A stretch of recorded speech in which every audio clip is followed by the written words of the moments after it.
नमस्कार, स्वागत है आपका STV में और मैं हूं आपके साथ सरोज ठाकुर। मेरा वार्ड मेरी मर्जी के सीजन 2 में आज बात होगी वार्ड नंबर 13 धनेड़ा की। आपको बता दें कि जब नगर निगम बना तो पहली मेयर भी इसी वार्ड से बनी थी, दीपाली जसवाल। पिछले 5 सालों में यहाँ क्या विकास कार्य हुए, इसको जानने के लिए हम ग्राउंड जीरो पर उतरे। बहुत से लोगों ने कैमरे के सामने आने से मना कर दिया और जो आए उन्होंने क्या कहा, सुनिए।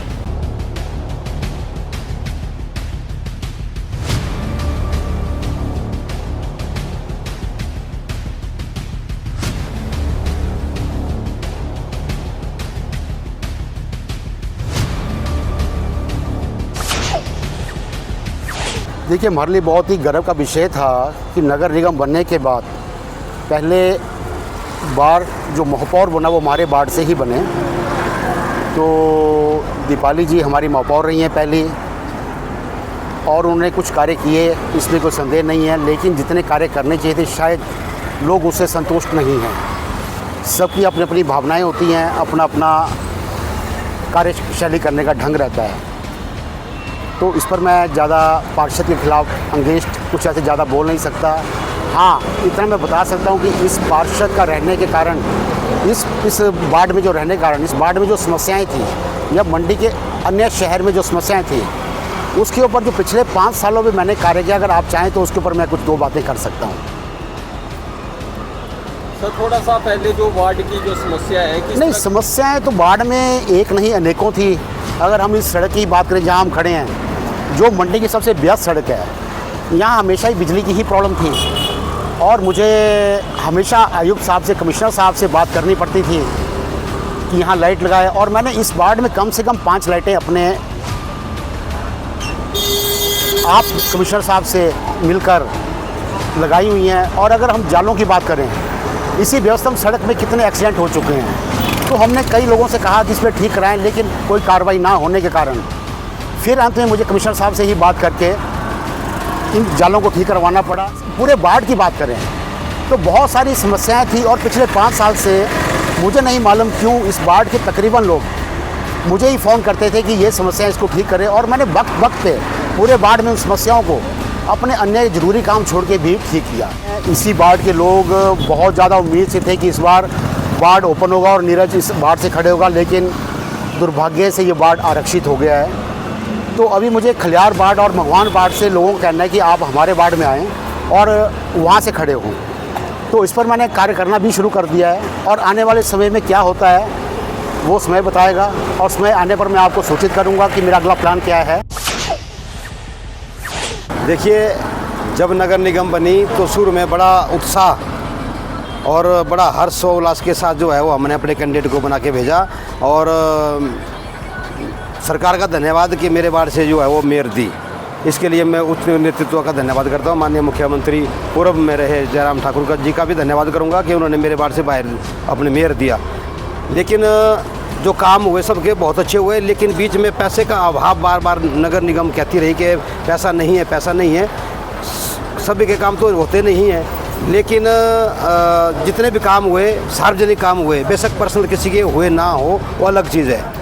वैसे ये महिला आरक्षित हो गया, लेकिन दावेदारी तो हमने भी अभी ठीक ठाक देनी थी, क्योंकि सभी इसका आनंद ले रहे हैं, तो हम भी इसका आनंद चख लेते हैं कि नगर निगम में पार्षद बनने से क्या आनंद मिलता है या समाज सेवा होती है। वैसे भी मैं समाज सेवा हूँ, 14 साल से मानव थाना सेवा समिति से जुड़ा हूँ और यहाँ भी मैं सेवा करना चाहता, लेकिन भगवान को नाम मंजूर था। वो कहते हैं कि सार्वजनिक पूरे डिस्ट्रिक्ट की सेवा करो, वार्ड की सेवा तो चलती रहेगी। यहाँ जितने भी लाइटें, जो स्कूल बाजार की मैं जहाँ खड़ा हूँ यहाँ पे बात कर रहा हूँ, तो यहाँ की जितनी भी जो लाइटें थी, बार बार नीरज हांडा जी हैं, यहाँ के समाज सेवी हैं, वो अपनी कंप्लेंट बार बार नगर निगम में देते रहते थे। और उन्होंने डिजास्टर के टाइम में भी नीरज हांडा ने खूब सारी सेवा करी है उन्होंने, क्योंकि डिजास्टर के टाइम में मेरे वार्ड में भी मैं धन्यवाद करूंगा उनका, क्योंकि उन्होंने जो है वो कई जगह जो है डिजास्टर हुआ तो वहाँ पे उन्होंने चौधरी बांटी है, राशन बांटा है, क्योंकि वो मैं साथ में था इसका।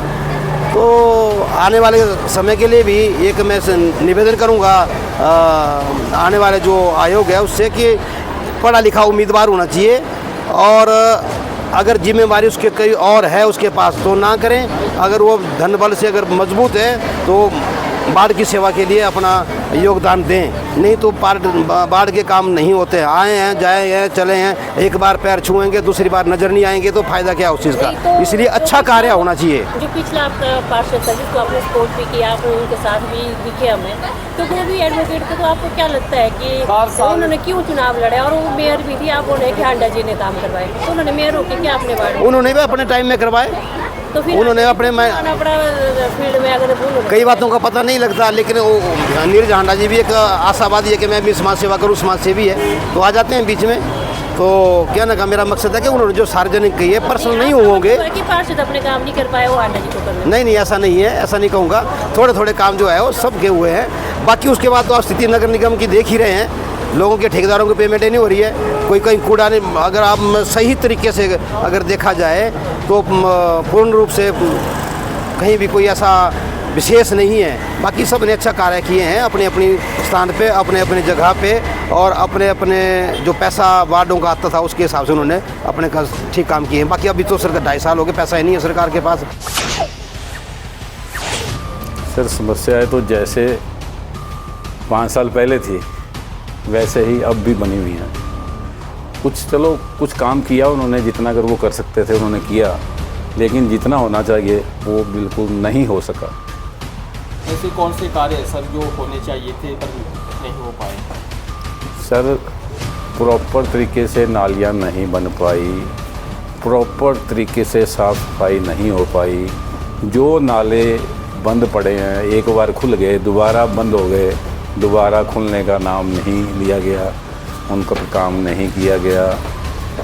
और जितने भी, चलो ये तो हमारी अपनी गली है, फिर भी यहीं की बात करवा देता हूँ आपको। सुबह यहाँ कूड़े के ढेर लगे होते हैं गली के सामने, तो कूड़े वाली बाद में आती है, ढेर पहले लग जाते हैं। नीचे भी ढेर लगा होता है, बंदर आते हैं, कूड़ा खिलार जाते हैं इधर उधर, और लोगों को निकलना भी मुश्किल हो जाता है। कि कूड़ा जो है घर से उठाएंगे, तो क्या कूड़ा घर से नहीं उठ रहा है? घर से तो आती हैं, लेकिन वो अपने टाइम से आती हैं। लोग कई बार ड्यूटी पे चले जाते हैं, कुछ चले जाते हैं तो बाहर रख जाते हैं। वैसे तो उनकी ड्यूटी यही है कि घर से उठाएं, लेकिन कुछ घर वाले भी नहीं मानते, वो भी कूड़ा बाहर रख देते हैं।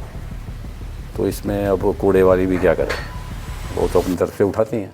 ये जो आपने आरक्षण का मुद्दा चला हुआ है, जो पहले जेंट्स वार्ड होता है, उसके बाद महिला वार्ड होता है, या उसके बाद फिर ये रिजर्व वार्ड बन जाता है, महिला रिजर्व या पुरुष रिजर्व। तो रिजर्व वालों को तो बहुत से मौके मिल जाते हैं, वो तो ओपन में भी खड़े हो सकते हैं, लेकिन रिजर्व वार्ड में ओपन कोई खड़ा नहीं हो सकता। अब जो कैंडिडेट रिजर्व करते हैं उन्होंने कुछ काम किए भी होते हैं लोगों में। कुछ कैंडिडेट तो ऐसे जो खड़े नहीं थे लेकिन खड़ने की तैयारी कर रहे थे, और 2-3 साल से लोगों के घरों में घूम भी रहे थे, लेकिन अब आरक्षण आ गया, अब वो खड़े नहीं हो सकते। तो वो वार्ड की तरक्की कैसे होगी? अव्वल तो ओपन होना चाहिए। अब देखो हम माइनॉरिटी में आते हैं, लेकिन आज तक माइनॉरिटी को आरक्षण नहीं मिला।